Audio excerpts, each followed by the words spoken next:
Hello.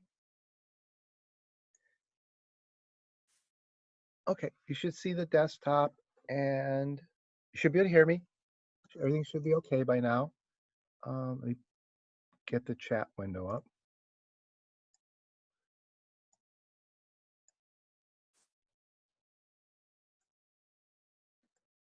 Okay, is everything still okay? Do you hear me? Do you see the desktop? Yeah. Okay, great, thank you. Okay, all right, so today is our last class. Okay, so remember, let me remind you that the final exam is a week from today. Okay, it's on the 17th. That's according to the university's final exam schedule. That's the day of our final. We're going to do it like we did the 2 midterm exams. The exam will be on Brightspace at 1 o'clock. Okay, and you'll have the rest of the day. It'll be due like at 11 o'clock in the evening.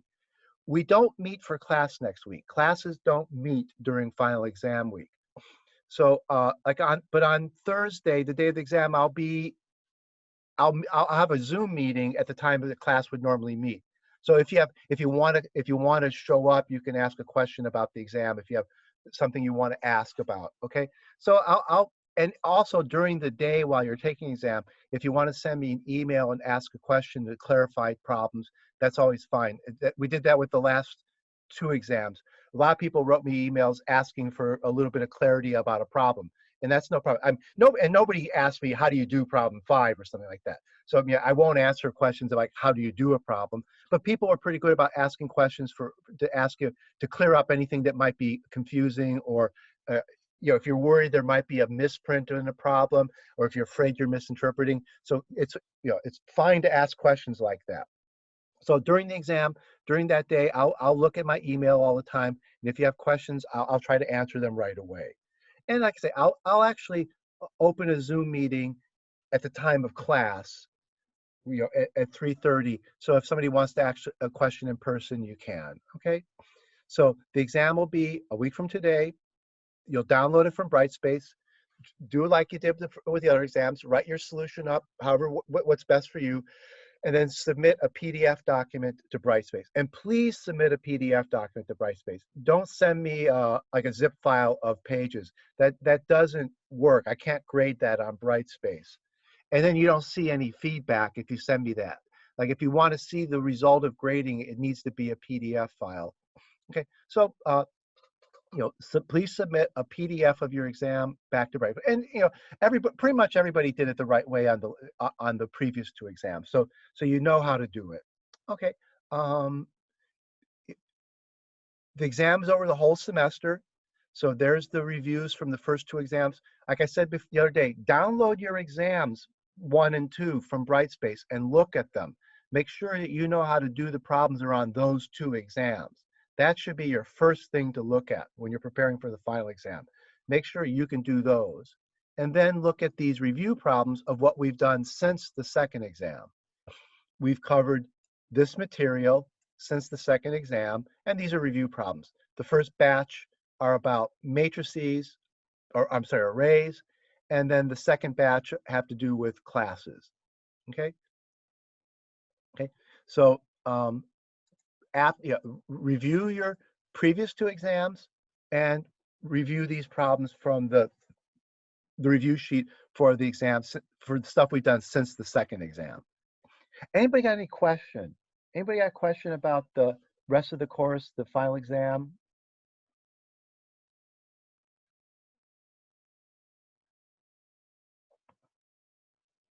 Anything? Now, the other thing you have is a homework assignment that's due tomorrow. Okay. Anybody got a question about the homework assignment? I have a question. If I wanted to turn in assignment number 3, would I just email that to you? No, it should be accepted in Brightspace. Okay, I just didn't see the thing there. I'll check again then. It should, yeah, please. Yeah, it's better. It's a lot easier administratively if everything's in Brightspace. Okay. That gives me a single place of keeping track of everything. So you can do both if you want to be doubly sure, but please try to get it up on Brightspace. Now, if you can get it in Brightspace, then I can look in one place for everything that's been submitted instead of having to look in two places and try to keep track of everything. So I tried to set it up so that Brightspace would let you submit forever. Yeah. So it should up until the last day of the. I actually don't know what day it's going to shut down. If it'll shut down the last day of class or the last day of final exams. So if Brightspace seems to have shut down, then yes, email them to me. Okay. So if it looks to you like Brightspace is shut down, email me. If you have a late assignment, email it to me. But if you can submit it on Brightspace, please do that. Okay. But if Brightspace turns itself off because it's the end of the semester, then you'll have to send them to me by email. Okay. Okay. What any question about the homework assignment?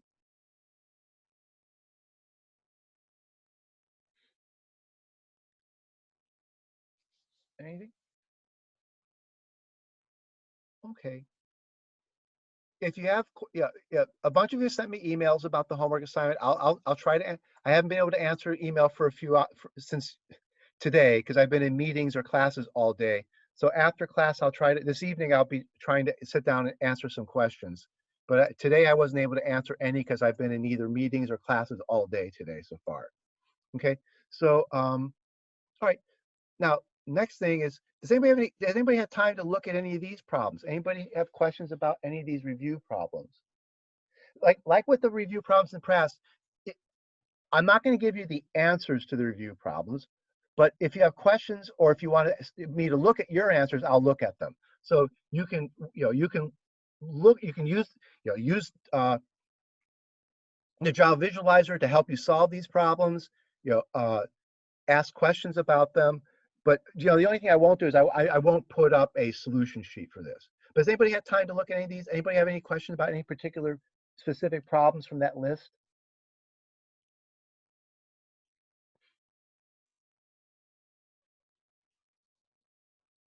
Okay. It's a little bit early. The exam's still a week away, so I wasn't sure if anybody even had time to look at these yet. I Okay. haven't. I've been working on the homework. Yeah. Okay. Okay. So um let's do another. Okay, if nobody's got any question about the specific question about the homework, let's look at another example that is similar to what your homework is. So, I mean, a good way to get used to this is just keep looking at examples. So here's one I wrote ahead of time. So let me open Dr. Java.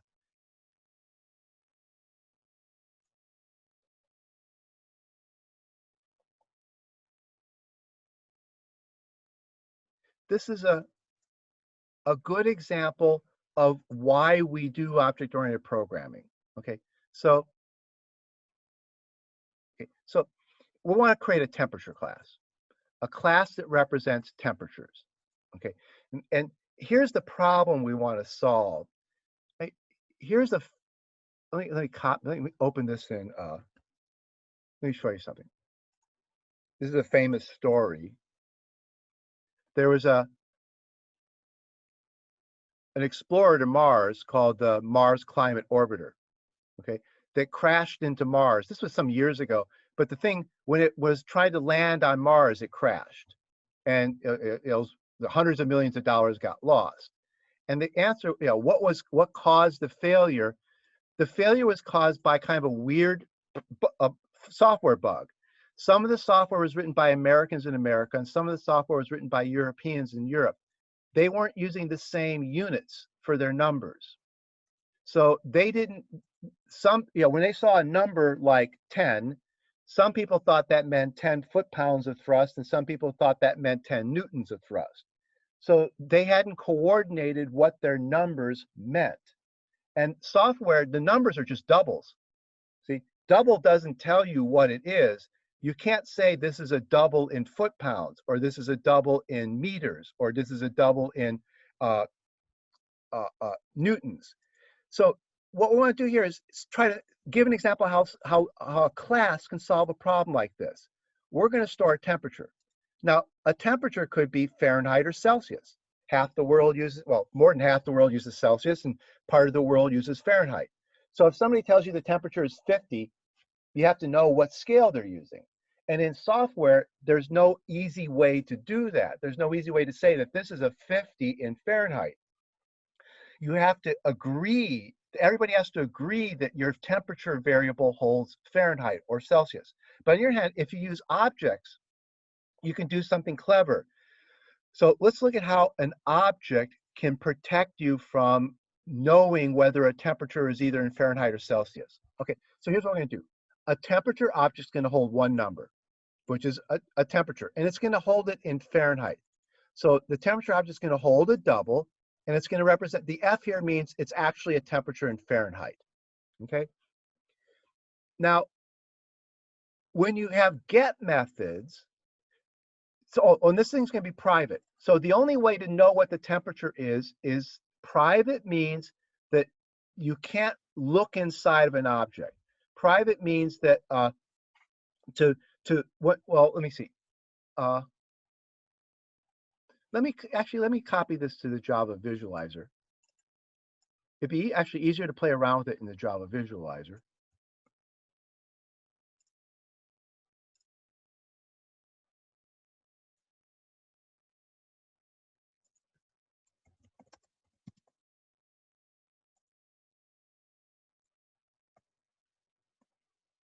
Okay, so there, I'll put my temperature class in there. And then up here, I can create temperature objects. So I can create a temperature object, T equals new.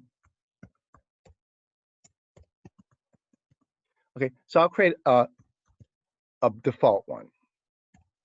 Okay, so now what I can't do is ask what's the degrees in this object. That won't compile.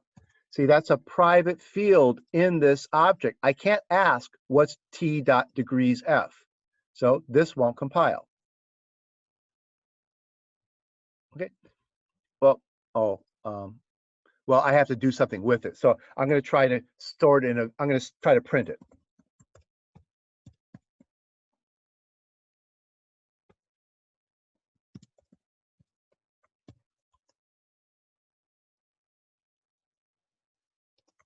Okay, so I'll try to print it. So I'm trying to print the number of degrees in T. And it tells me degrees F has private access in temperature. So you're not allowed to see it by just asking for what is that number. You have to use a get method.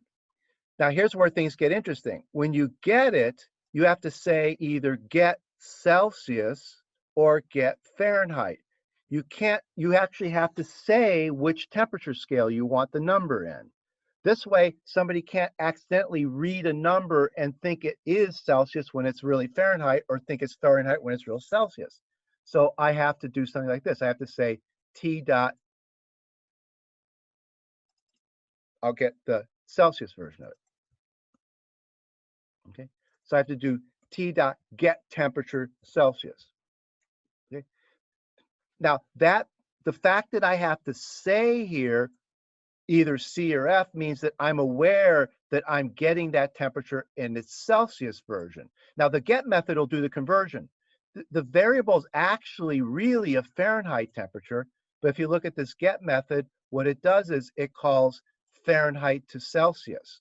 So I wrote a little function down here that converts Fahrenheit to Celsius. So if you give it degrees Fahrenheit, it'll return the Celsius version of it. Okay, so I wrote a function that converts degrees Fahrenheit, degrees Celsius. So now the get method, if I say get F, I just return degrees.f. Okay, this is the Fahrenheit version. But if I call get temperature C, I convert it in here, in my code, I convert it so that the person here gets the right temperature. Now, right now, the temperature in there is 0. See, when you call this constructor, you get 0 degrees Fahrenheit, and 0 degrees Fahrenheit isn't 0 degrees Celsius.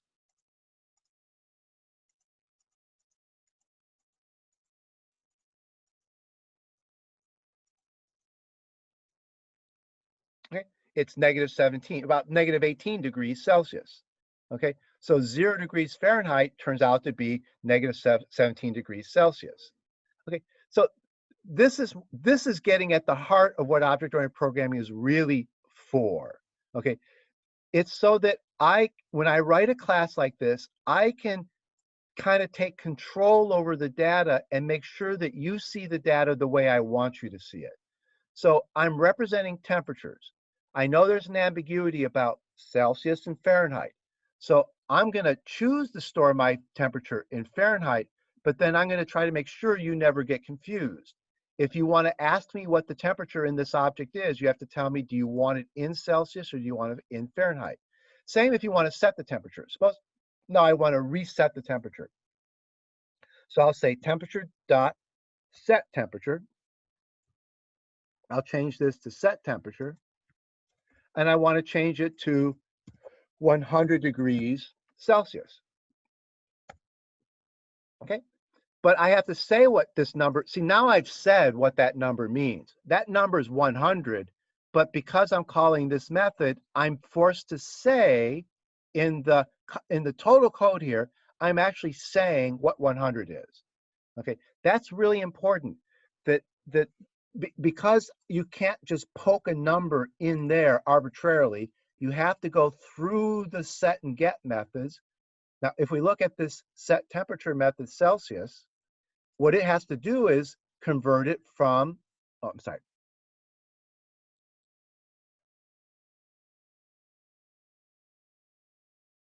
Oh, I'm sorry. It's not, oh, there's a misprint here. There. I just called it not set temperature Celsius. I called it get temperature C, get temperature F, and it just set C, set F. Okay, so up here it's just set C. So set the temperature Celsius. So set the temperature in T to be 100 degrees Celsius. Now that's not going to put the number 100 in here. It's going to convert 100 to Fahrenheit and store the equivalent thing in Fahrenheit, which will be 212. Okay, and if I want, I can print it out again.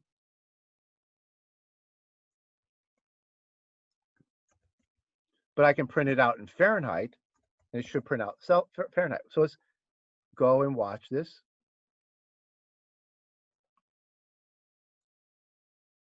Okay, so I'm going to create a default object. So let's step through it real carefully. I'm in this constructor here. See, from line 4 in main, which is calling that constructor, I'm now in the constructor. I'm constructing this default object, and I'm just going to leave it the default value. Okay, so I'm just going to leave it with a 0 in it. Okay, so now the object's been created. There's my degree object. It's a simple object. It just holds one number. In this case, it's not so much that number that's what's important to me. It's all the methods I put in here that's important. The methods that make you access that number in my controlled way. So now I'm going to ask to print that temperature. Okay, so I go down here to get temperature. So up here, I need to call get temperature. So I'm down here, but get temperature is going to take what's in the object and convert it to Celsius. So it's going to call this method to convert.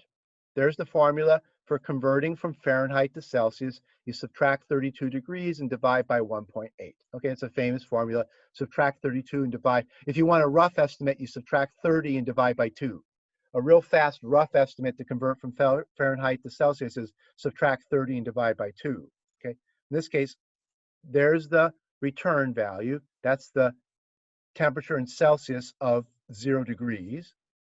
Okay, and then that's what I'm going to return. Okay, so now that's what I'm going to print out. Okay, the object, notice I'm not actually getting what's in the object. What's in the object is 0. I don't have a method that just gets what's in it, because I don't want a get method, because a get method would leave it obscure about, am I getting degrees or am I getting Celsius? So what I'm not going to write is a get temperature. Here's what I won't write. This would be a mistake kind of to write something like this. Because now you don't know what I'm really giving you. I'm giving you a temperature, and you might remember that if you looked at the code, you see, oh, it's returning the Fahrenheit version, but it doesn't say that here. So that's bad. It doesn't say in the name of the method what I'm doing, so that's not good. That's why this one's better. It makes the caller know that he's getting a Fahrenheit temperature. Okay, so I'm using an object, not so much to hold the data. The data in the object is just real simple. The data is just this one number, but I'm creating what's called an interface to that number. I'm requiring you to access that number my way. You've got to set it using my methods. You've got to get it using my methods. Now, here's another example. I can increase the temperature by 2 degrees.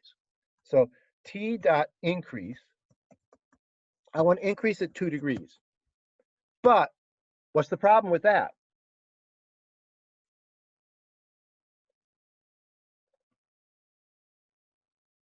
Why should that not be allowed?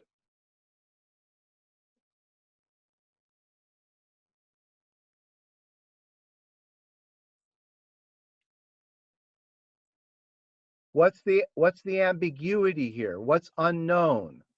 What type of degrees we want to raise it, Fahrenheit or Celsius? Yeah, two more degrees Fahrenheit or 2 more degrees Celsius. So the interface makes you declare that.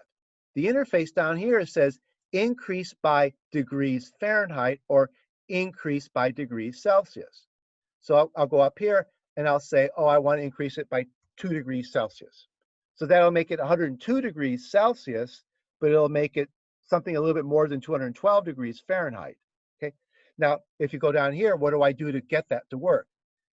If you're increasing it Fahrenheit, then this is a delta of Fahrenheit. You just add it to that number. That's easy because I actually am storing. I could have made my object store Celsius, and if I did that, I would still have all the same methods, but I would have to just change them a little bit to make work in Celsius degrees, not Fahrenheit degrees. But I chose to store as Fahrenheit. That's actually not important to the person using my class. They don't know what's really in my object.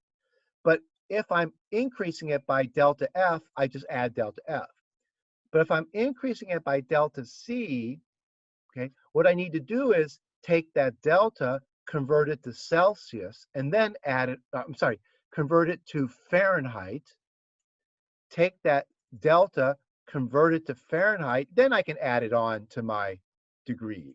Okay, so I need to convert it first before adding it on. Okay, so, but then if someone wants to work strictly in Celsius, they just call all the Celsius methods. They don't need to know that I'm switching between Celsius and Fahrenheit. So this is, let's see, now if I can only print that out again.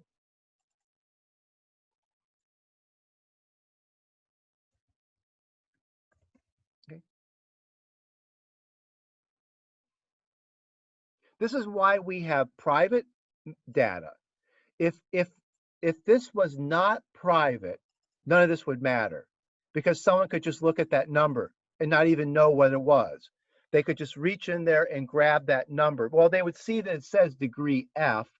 Yeah, they would see the F on the name. They might get suspicious that that's really meant to be a Fahrenheit. But I don't want to let them see that. I don't want them to see that. I want that, keep that hidden and make them use my methods that are much clearer. Okay, so we create.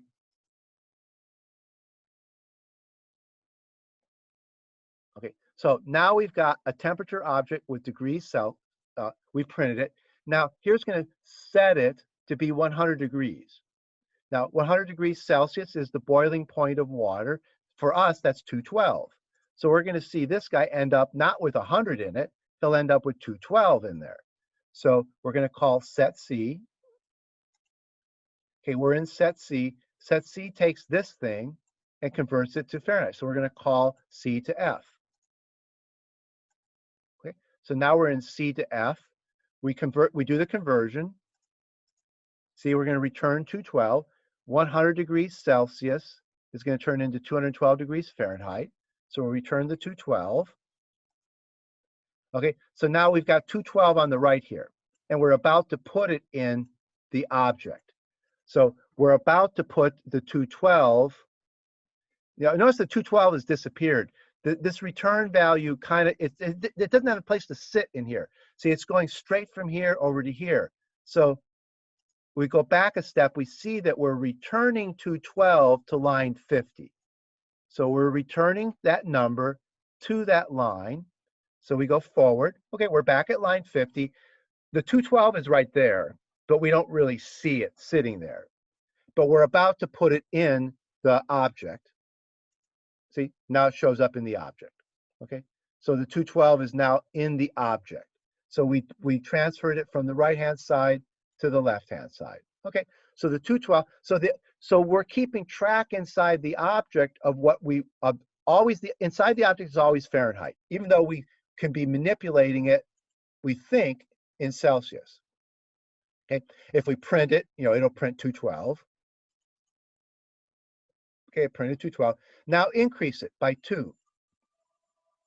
Okay, now that's increasing it by 2 degrees Celsius.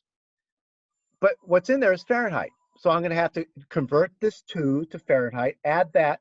Now I know what it's becoming 112 degrees Celsius, but that's not what I'm going to see inside here. It's becoming 102. It's becoming 102 degrees Celsius. If that's becoming 102 degrees Celsius, but it's going to be more like 215 Fahrenheit.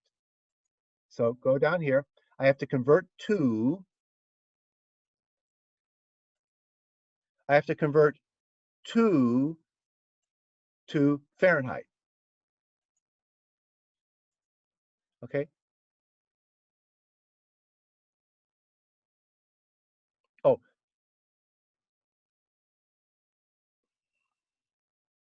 Oh, there's a mistake in this. Oh, I didn't even think about it. I've actually got a little mistake in his. Okay, I didn't do the conversion of the delta correct. Does anybody see what I did wrong? I did this last night, and now I see I made a mistake.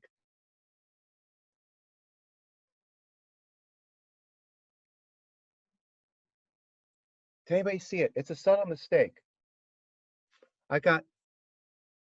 My conversion's 35.6. 2 became 35.6. What did I do wrong?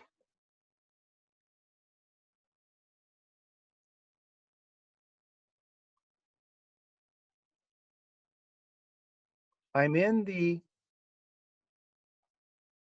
increase method. See, I'm increasing by that delta. Is it that you put this degrees F instead of C? Say again? On line 65, shouldn't it be this dot degrees C? There is no degrees C. See, I'm only storing one number. I'm always storing the Fahrenheit version. There is no degrees C. I always do a conversion on the fly between Fahrenheit and Celsius. See, that's the point. The object is always storing Fahrenheit degrees. So the conversions are being done as you go along. Okay? Now, I'm in the increase method. I want to increase my temperature by that much Celsius. And there's a mistake right there.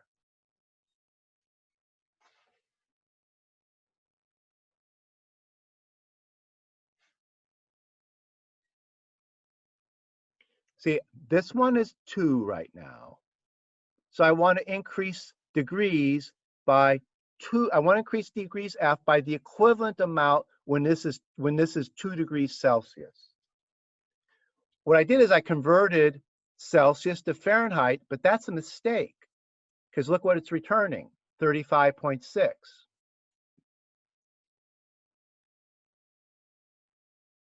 So basically, it's a little bit tricky.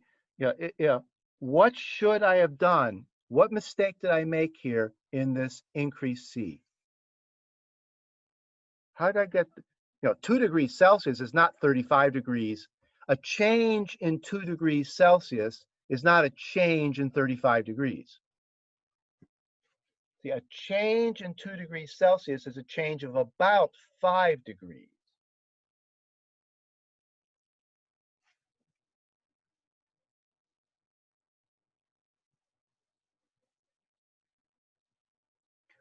what does this function do? Converts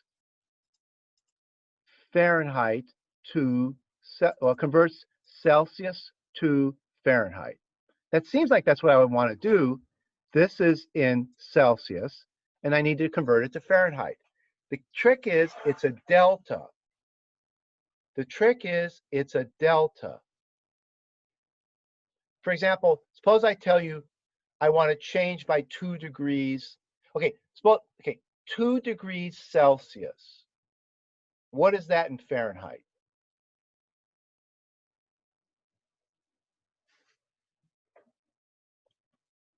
In the parentheses, can you put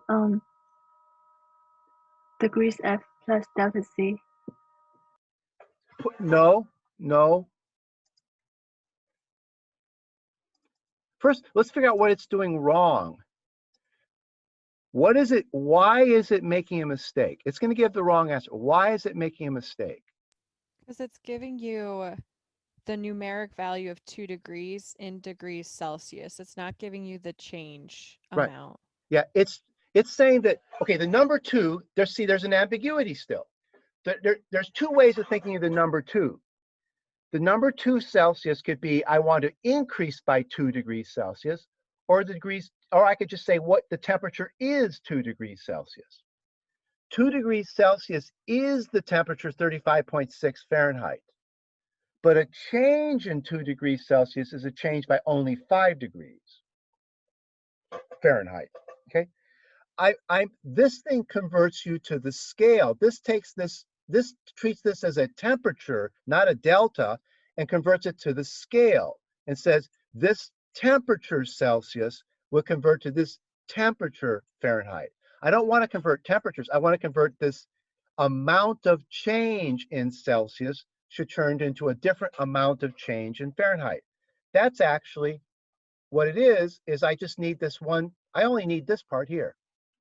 See, that's the conversion that converts a change in degrees Celsius to a change in degrees Fahrenheit. Every degree Celsius is 1.8 degrees Fahrenheit.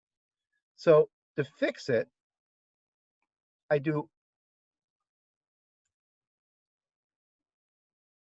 change this to just 1.8 times that. I don't want to convert to this. I don't want to convert this to its equivalent temperature in Celsius. I want to convert this to its equivalent change in Fahrenheit. Okay, that's kind of a weird little mistake to make. Yeah, I wasn't. Yeah, it wasn't until I saw the number. I didn't run through some tests last night. See, I didn't run through some tests, and as soon as I ran through some tests, I saw a mistake right away. Okay, so I wrote the code last night, and then I had to go to sleep, and I didn't run any tests. But as soon as I run tests, the tests are real important. As soon as I run tests, I saw that, oh, wait a minute, increasing by 2 should increase by 5 degrees Fahrenheit, because you about, well, no, I'm sorry, about 4 degrees Fahrenheit. It's a little less. I'm sorry, it's not a little more than 2. It's a little bit less than multiple 2. So 1.8 times 2 would be about 3.5 degrees. So this should increase the Fahrenheit temperature by about 3.5. But instead it was converting it by 35 degrees because it was doing a complete conversion from it was converting this to the Celsius scale. Okay, notice that there's almost no place in programming where you can't get away from doing a simple math and simple arithmetic. Programmers are always doing at least simple math and simple arithmetic because you're always working with numbers, and you have to start really thinking about what numbers mean, and it's really easy to get mixed up. So this delta C doesn't mean the same thing as this degree C. That's a temperature in Celsius. This is a change in temperature in Celsius. This gets converted by this formula down here, but this one, the delta, should only be converted by part of that formula.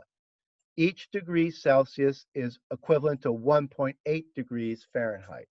Okay, now let's run this and we'll see it. Now I'll get the right answer. So let me step through it a while. Oh, wait. Okay. Oh, that's the set. I want to get to the increase. Okay, so here we're at the increase. We want to increase this temperature by 2 degrees Celsius. Right now it's at 212 degrees Fahrenheit. So that's going to increase it by around, it's going to end up increasing it by about 3 degrees Fahrenheit. So go down here. Okay. Now I need to say each degree Celsius is 1.8 degrees Fahrenheit. So I multiply the number of degrees Celsius by 1.8. That's how many degrees Fahrenheit I change this thing by. Okay. So, and then I store, now that's what's I'm going to return, or no, that's what I'm going to store in here then. Okay. See, see, it went from 212 to 215.6. So it went up by 3.6 degrees. So the delta C of 2 was a delta F of 3.6. So a delta C of 2 was a delta F of 3.6. That's this product here. Okay. Now if I go up here, now my temperature is 215.6 degrees Fahrenheit. Now print it in Celsius. We had 100 degrees Celsius, we added 2, so we should print out 102.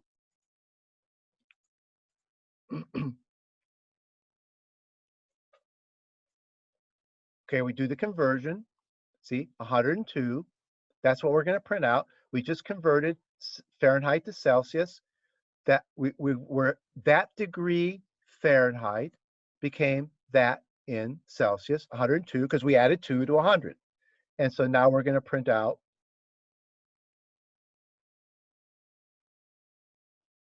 102. Okay.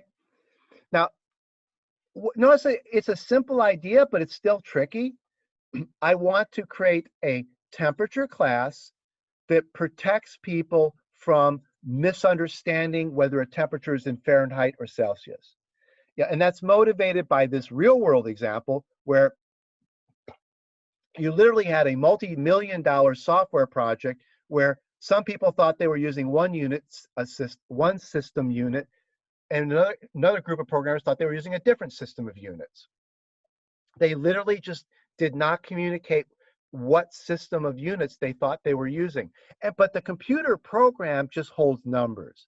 Yeah, it's really easy to make these mistakes because a double is a double is a double.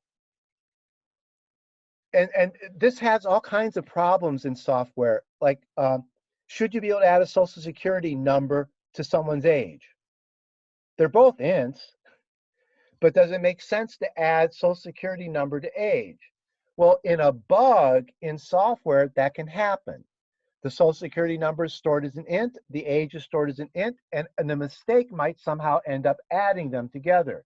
Now that should be flagged somehow because a social security number is a different kind of thing than an age is.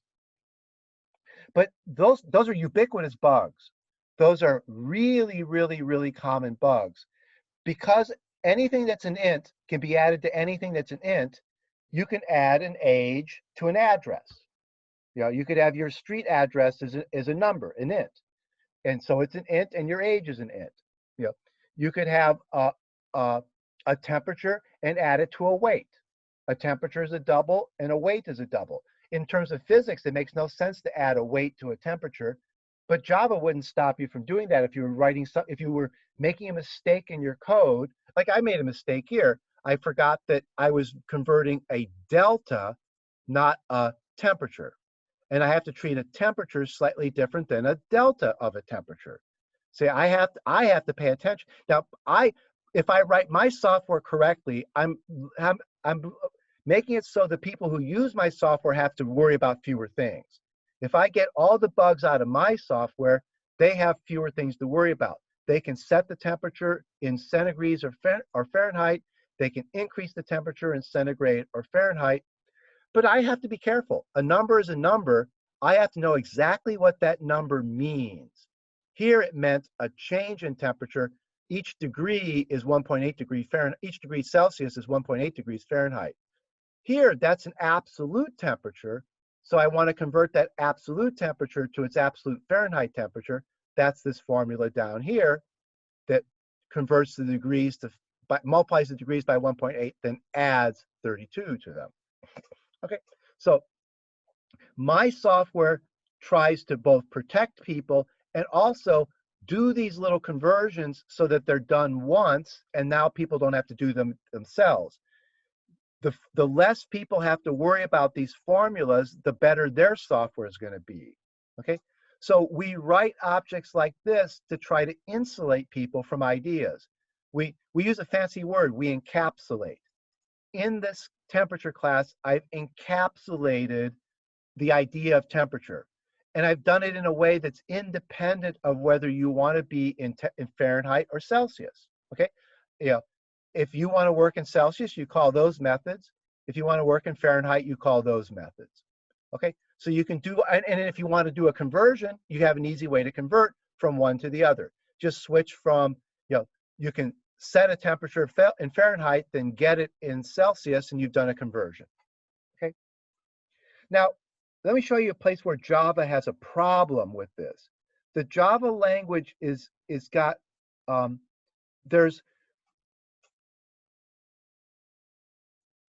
when we design programming languages, we try to design them to help us solve these kinds of problems. And unfortunately, our programming languages don't always do a good job of this. Now, here's what I mean by that. When you get a temperature, I make you decide whether it's Celsius or Fahrenheit. When you set a temperature, I make you to say, are you setting it using Celsius or are you setting it using Fahrenheit? When you increase the temperature, you have to tell me whether you're increasing it with a delta in Fahrenheit or a delta in Celsius. Okay? All right. Here's where that fails. When you construct an object, I cannot do this. I can't say this constructs it using Fahrenheit or this constructs it using Celsius. Does anybody see why I can't do that? Why can't I do that?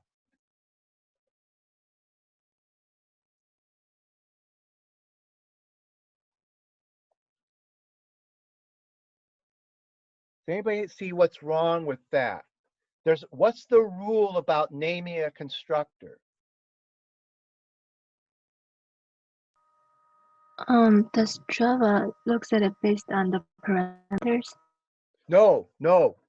That's the overloading. That's when I have multiple constructors with the same name. So this constructor has the same name as this constructor, but this one has a different number of arguments than this one does. Okay, but what's wrong with giving the constructor that name? See, I'm changing the name of it. What's wrong with that? It has to be the same as the class. Yeah, because now I'm not constructing temperature objects. I'm constructing something called a temperature F, which doesn't exist. This won't compile. The constructor constructs these guys. So the constructor has to have the name temperature. But then my user might think he's constructing a Celsius, but because I'm not forcing him, now this one's bad because the user, if they're going to do all their work in Celsius, they're still stuck knowing that when they create a first temperature object, it's holding 0 Fahrenheit. I really don't like that. And I can't change that. Okay. Now, here's what I can do. I can delete this one. And then I can put in this constructor here. But this constructor is really messy. What it does is it takes in a temperature and then it takes in a letter. And the letter has to be either F or C. That's where I force it. Now, instead of being able to put the F or C here, which I can't, I make the user put the F or C over here. Okay, so then they would do this. They would say, construct a temperature of temperature 0 in Fahrenheit. Okay, now they know what they've got here. That's a T that's holding 0 degrees Fahrenheit. Or they could put a C here. Now they know. See, now I'm forcing them to tell me where, but they have to do this kind of ugly thing. And what if they put a K in there? Well, if they put some other letter in there, I throw an error. So I'm forced to do a check. If they gave me the F scale, fine. If they gave me the C scale, I convert it to Fahrenheit and store it. And if they gave me any other scale, I throw an error saying, please go fix your code. There's only 2 scales, centigrade and Fahrenheit. Actually, there's a third scale. there is a K scale called Kelvin. So I chose K on a kind of, there actually is a third scale. And if I wanted to, I could make this thing work in all three scales, Fahrenheit, Celsius, and Kelvin. Then I would have to do, I'd need some other, I'd need a degree C, a degree F, and a degree K. I need to have three versions of all these methods, okay? But right now, if they just give me some arbitrary letter like X there is no X temperature, so I would throw an error. So Java has a problem that constructor names are very inflexible. It actually is a bit of a problem in the Java language. You kind of wish the constructor names had more flexibility in them, but no one's been able to come up with their own way where I could have a temperature F constructor and a temperature C constructor for the temperature class. Okay, it would be kind of a clever thing to have, but Java doesn't work that way. So I only can have one, all my constructors have to have the same name. Now, I think this constructor should just be removed, actually. To me, that constructor is a problem, okay? Because it leaves things too ambiguous. The user could get into a problem like they did over here. They could create their temperature objects, and they could think they're creating Celsius temperature objects when in fact they're creating Fahrenheit temperature objects. But this constructor kind of solves the problem. In a kind of brutal overkill way, they give you a temperature number and they tell you what scale it's in, okay? Then over here, with F here, now this will work. Okay. Now I'm going to go to this constructor and check the scale. So when I go into the constructor, I first start off with a blank object. Then I'm going to go through here and figure out, did they give me an F or did they give me a C? Okay. So in this case, the scale is F. Okay. So I just take the temperature they gave me and put it in the field, because the field is holding Fahrenheit. Okay. On the other hand, if they gave me a C, okay, now I'm going to create 0 degrees Celsius. That's the freezing point of water. That's actually our 32 degrees. So what's going to end up in here is going to be 32 degrees. Okay, so I'm going to call the constructor. The constructor is 0 degrees Celsius. Okay, so the constructor checks the scale's not F, the scale is C. So I'm going to take the temperature, convert it from Celsius to Fahrenheit, and then store that in the object. So I go down here to the conversion. I'm about to return 32 degrees. 0 degrees Celsius is 32 degrees Fahrenheit. And now I'm going to put the 32 over here in the object. Okay. So now I've got a careful way of doing this. Okay.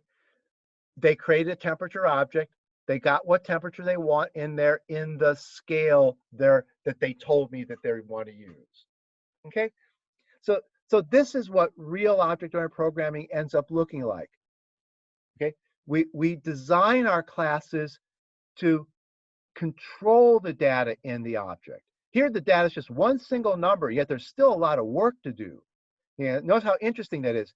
You think that an object that held very little data wouldn't have very much to do, but this shows you how much work there can be to do good object-oriented programming. I really have a lot of work to do to control that one number, because it's a temperature, and I have to worry about people working in Celsius and people working in Fahrenheit. Oh, another place where the Java kind of doesn't work very well is the toString method. Notice that the toString method, I chose to print it out as, okay,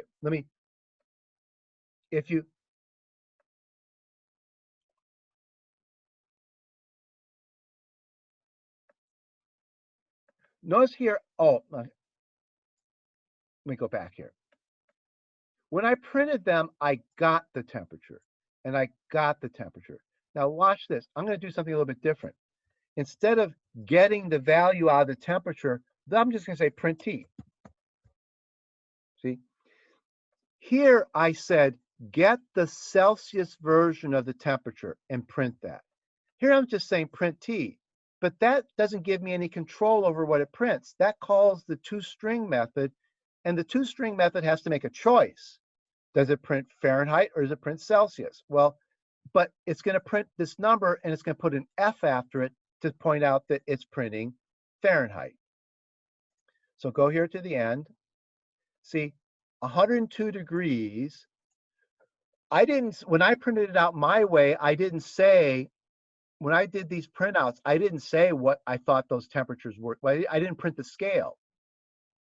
When I call the toString method wants to be more careful. It says what scale it's using, but it only uses that one scale. So you're always going to print temperatures in Fahrenheit. If you use the toString method, even if you think you're working in Celsius, there's no way to tell the toString method whether it should print out the Fahrenheit version or the Celsius version. That's another little stumbling block of Java. The toString methods are nice, but they sometimes aren't as versatile as you'd like them to be. Okay, so and I don't know of any way to fix this other than to do something like this. I could do the following. I could just print out both temperatures all the time.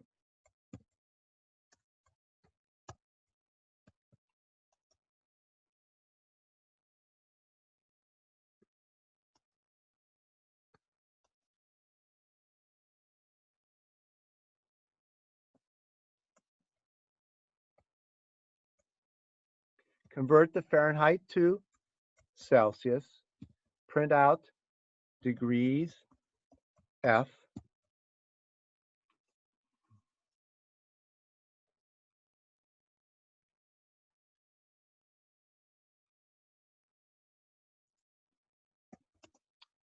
and then we'll see, what do I need? Or now I need to put a C at the end, and I'll put a close parentheses.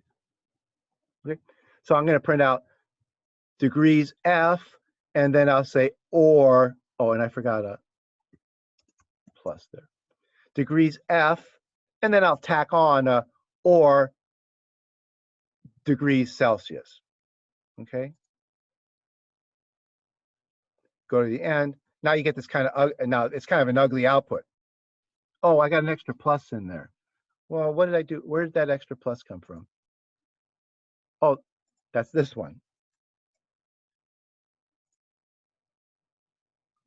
Notice the only really way to fix the toString method is to print out both 215 degrees, 215.6 Fahrenheit or 102 degrees Celsius.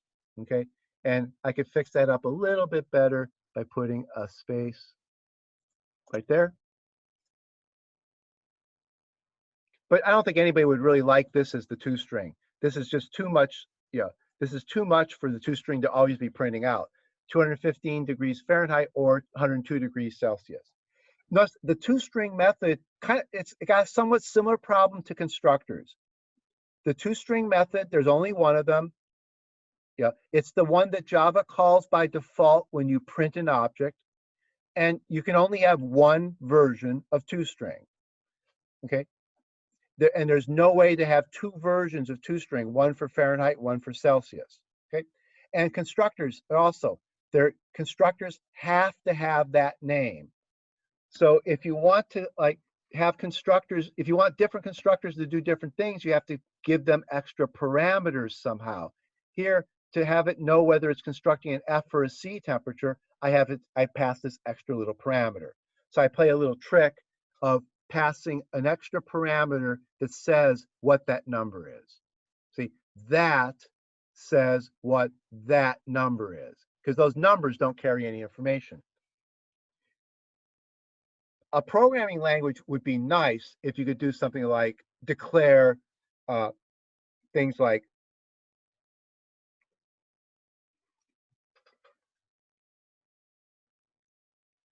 in in some programming language, you can do something like this. You can say type definition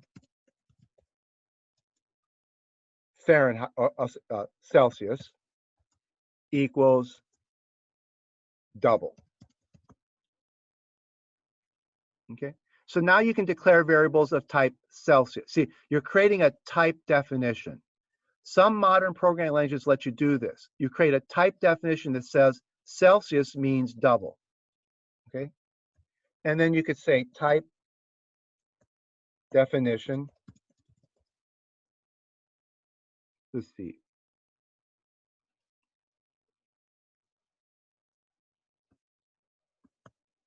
That's okay, FER for Fahrenheit. Okay, Fahrenheit's a double. Then you could declare variables. You could say, I have a Celsius variable T1, and it's, say, 3. And I have a Fahrenheit variable T2, and it's a 5. And then here's the thing. If you do T1 plus T2, it won't compile. Why would you not want to compile that?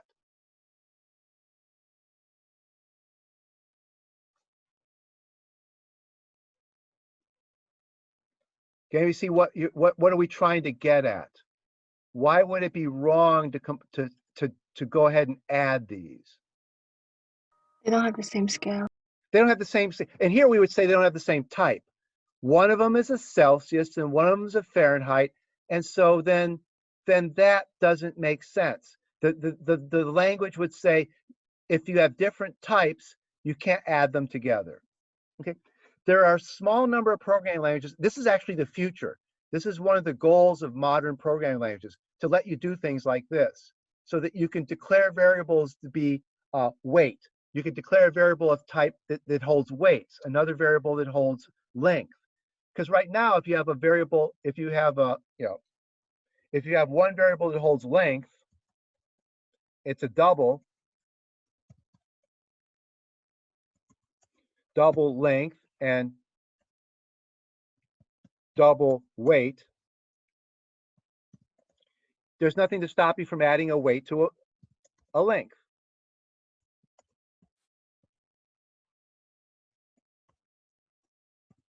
They're not types, they're just names. Okay, so length plus weight has no real meaning. It's probably a mistake. You know, if you're adding a length to a weight, you're probably making a mistake somewhere, because there's really no physics formulas or anything that would add lengths to weights. Okay, so this is probably a mistake, but you're not, but you can add two doubles. So the language isn't going to stop you from doing that. But if you could somehow say that you had a length variable, what you'd like to do is have something like type definition length is a double. Okay. And you'd like a type definition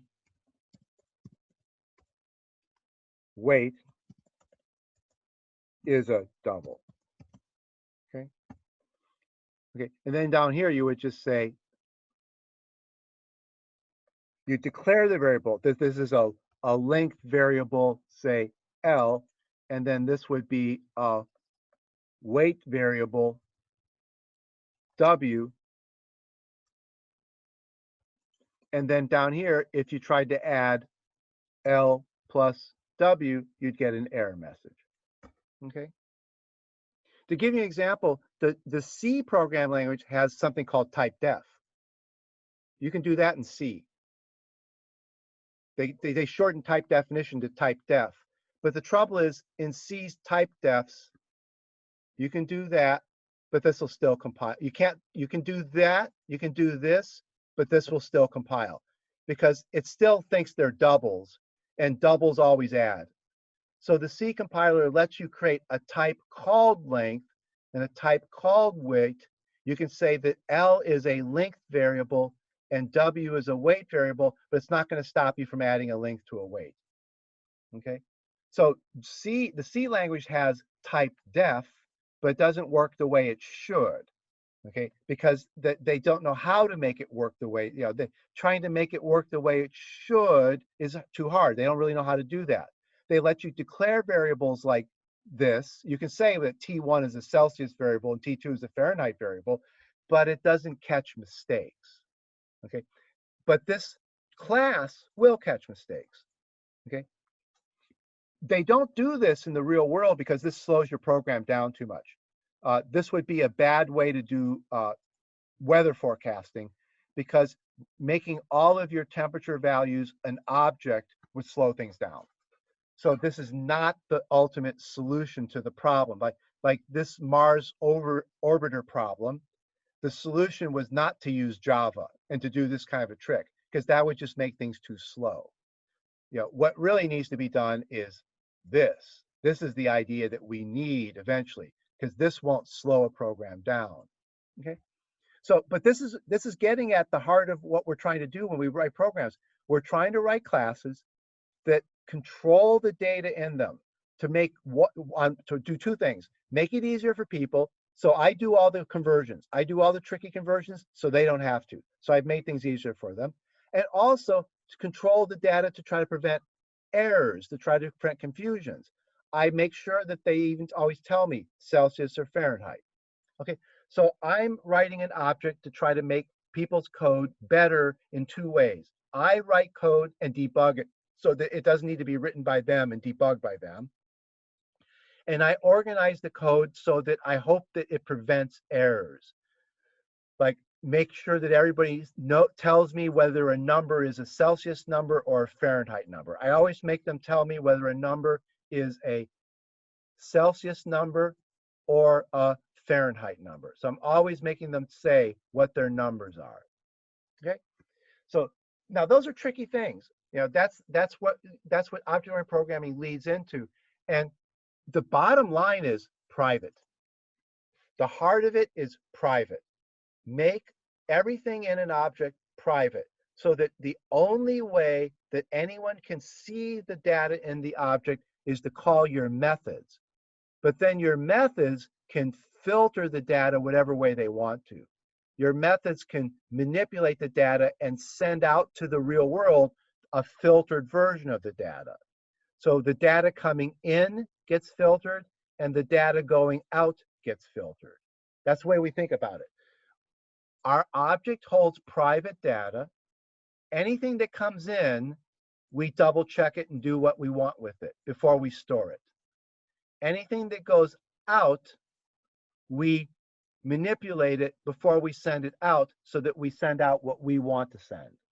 Okay, so we filter all the data coming in and we filter all the data going out using our methods. And since the data is private, there's no other way to get at the data. You've got to call our methods. You've got to call what we wrote here to see the data and manipulate the data. That's the heart of object-oriented programming. Make the data private. It's called encapsulation. The fancy word for it is encapsulate. I encapsulate. You think of the object as being like a shell around the data. So you think of the object as wrapping a shell around the data, but then you get access to the data through these methods. Okay, but it's called encapsulation. The data's hidden inside the object, and everyone's forced to get at the data your way, and you filter anything going out and you filter anything coming in. So you have control over the data that's inside the object. Okay. Okay. So on the homework assignment, a lot of people have been, this is the thing that's been tripping up a lot of people on the homework assignment. The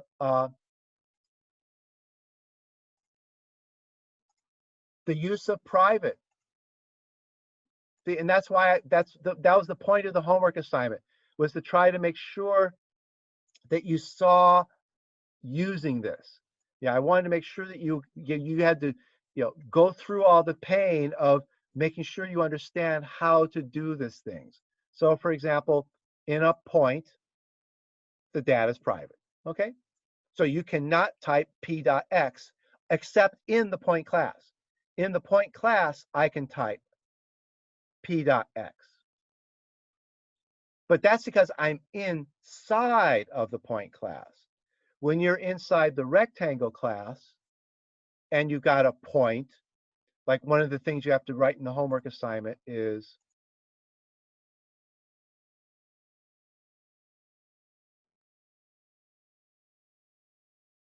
you have to put that method in the rectangle class.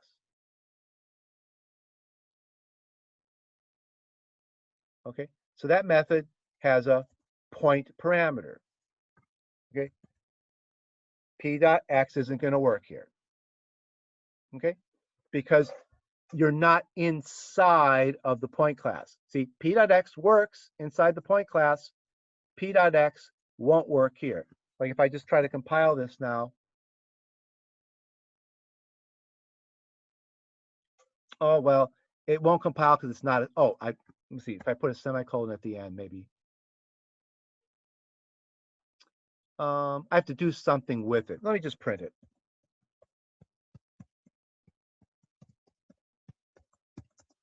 I can't just say p dot x because that doesn't really do anything.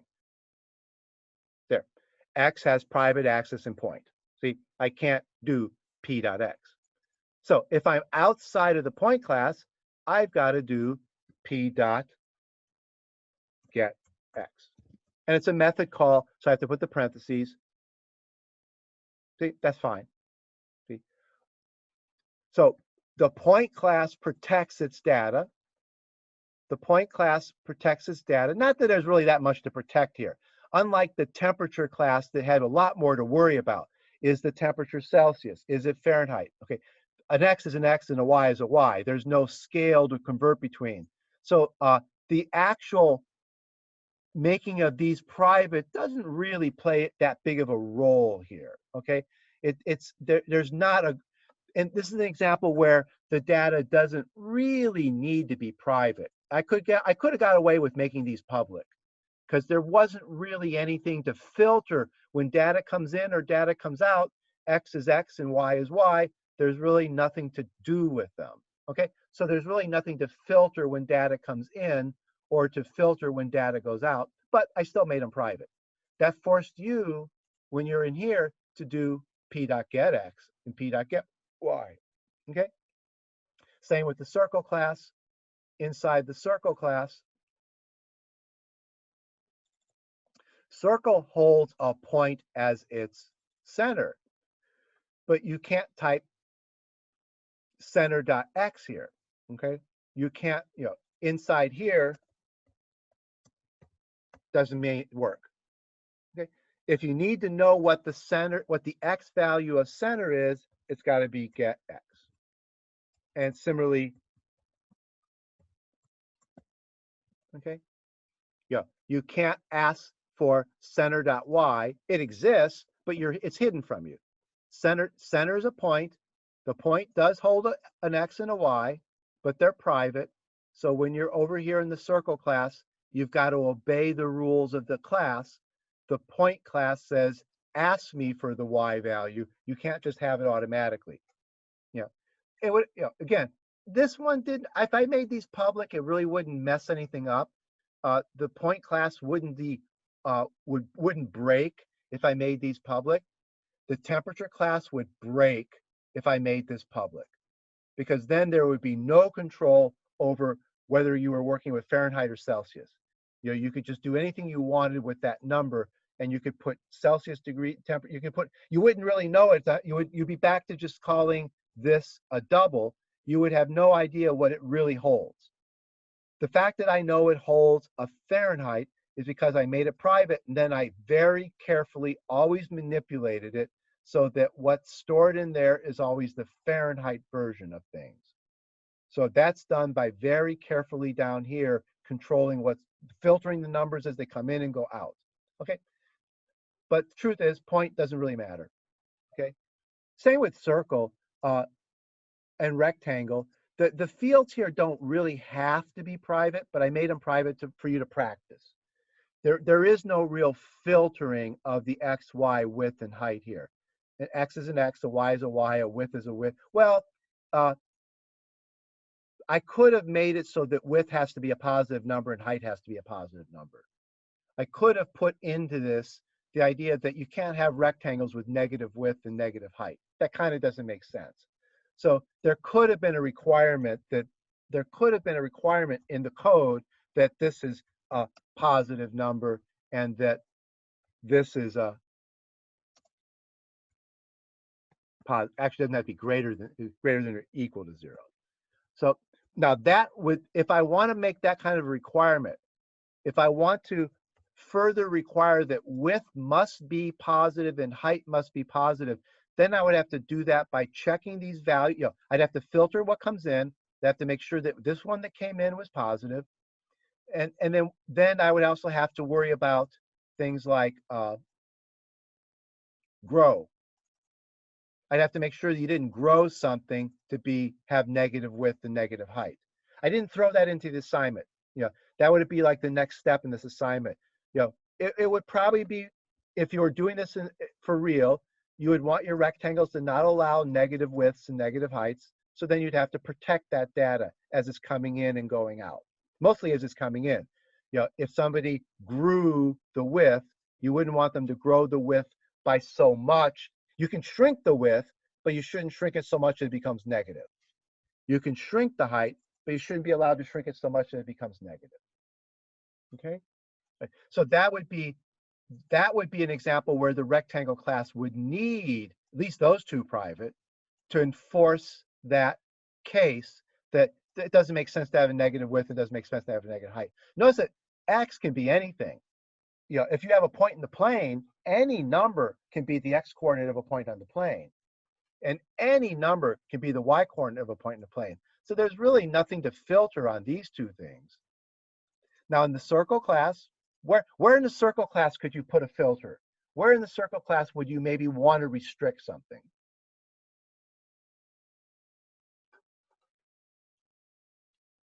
A radius of 0? Sorry? A radius of 0? Well, radius should be what? What's the restriction on radius? Should be greater than 0? It should be greater. Yeah, you could probably want a restriction that this should be greater than or equal to 0. That would be a reasonable restriction. It probably doesn't make sense to talk about circles with negative radiuses. Is there any restriction on the center?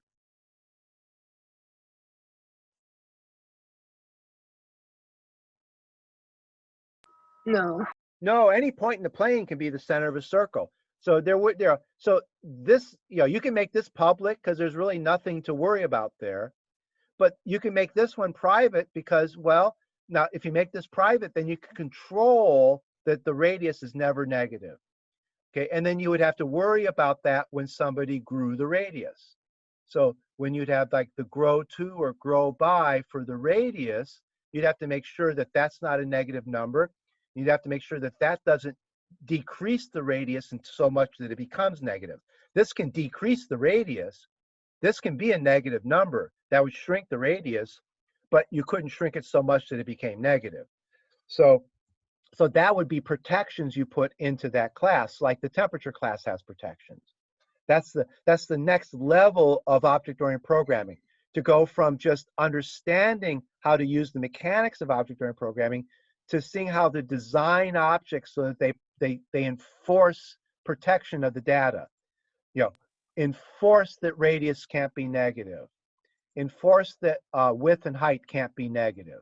Okay, that's the next level. Are we expected to do that on this homework? Are we expected to? Oh, make no. sure? No. I didn't put those in the homework assignment. So they're only, you only do this.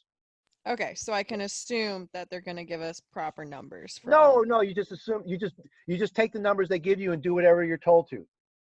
So if the radius goes negative, that's their problem. Okay.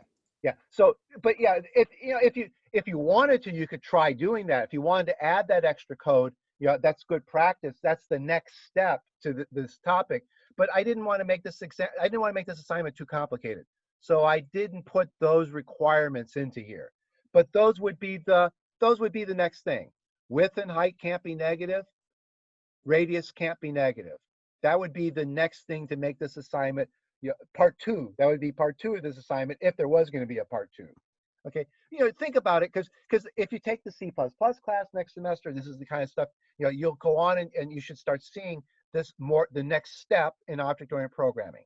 And that's the next obvious step, is you start thinking, how do I use my methods to make sure that my data is always correct?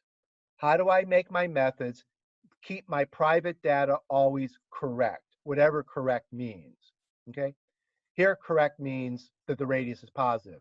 In the temperature class, correct means that that's always a valid Fahrenheit temperature, that everything gets converted into Fahrenheit. I only store Fahrenheit.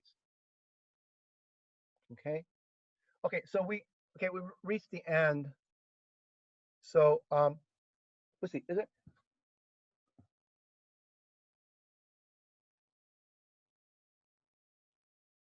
Okay. So any last question?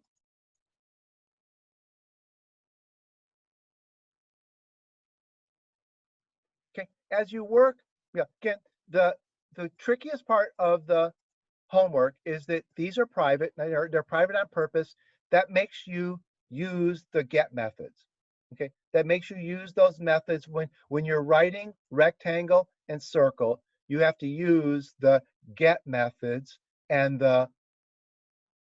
there's the distance, the move by, you might have to move a point. So you'd have to use these. If you have to move a point, you can't just change X and Y. If you need to move a point, you have to use these methods that let you move a point. So you're required to use the interface of the point class when you're writing the circle and the rectangle class. Okay, any last question? Okay, remember the exam's a week from today, so you got time to send me emails and ask more questions.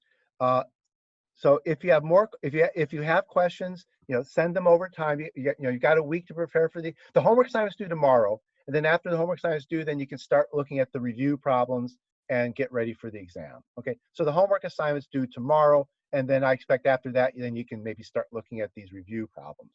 But then you'll have another week almost to look at this stuff. Okay, all right. So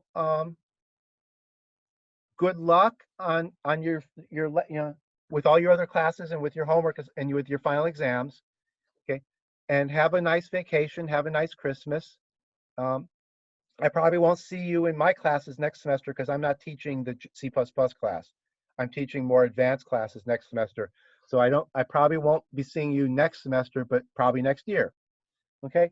So if you have questions, send me emails, and good luck. Okay. Bye-bye.